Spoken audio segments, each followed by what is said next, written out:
আসসালামু আলাইকুম। সবাই কেমন আছেন? আলহামদুলিল্লাহ আমি ভালো আছি। আশা করি আল্লাহর রহমত আপনারাও সবাই ভালো আছেন। তো আমি আজকে আপনাদেরকে দেখাবো কাঁঠালের পিঠা রেসিপি। তো কাঁঠালের পিঠা বানানোর জন্য এখানে আমি কাঁঠালের কোষগুলো বিচি ছাড়িয়ে নিয়েছি। কাঁঠালের কোষগুলো আমি ব্লেন্ড করে নিয়েছি।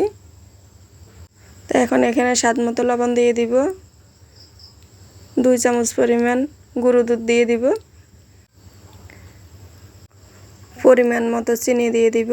চিনি আবার বেশি দিতে যাবেন না, কাঁঠালও কিন্তু অনেক মিষ্টি থাকে, তাই বুঝে শুনে চিনিটা দিয়ে দিবেন। এখানে আমি বেকিং পাউডার ইউজ করেছি, আপনারা চাইলে বেকিং সোডাটাও ইউজ করতে পারবেন বাসায় যদি বেকিং পাউডারটা না থাকে। তো আমি একটা ডিম ভেঙে দিলাম।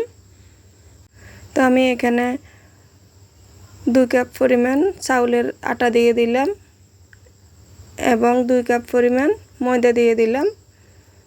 সবগুলো দিয়ে ভালো করে মেখে নিব। প্রথমে সব আটা দিতে যাবেন না, অল্প অল্প করে দিবেন। অল্প অল্প করে দিয়ে মেখে নেবেন ভালো করে, যদি লাগে দিবেন, না লাগলে দিবেন না। আমি ভালো করে মেখে নিয়েছি। ঘনত্বটা আপনারা দেখে বুঝে নেবেন, এখানে বলার কিছু নেই। তো আমি এরকম ঘনত্ব রেখেছি। তো এখন একটা চুলায় কড়াই বসিয়ে দিলাম। কড়াই গরম করে পরিমাণ মতো রান্নার তেল দিয়ে দিব।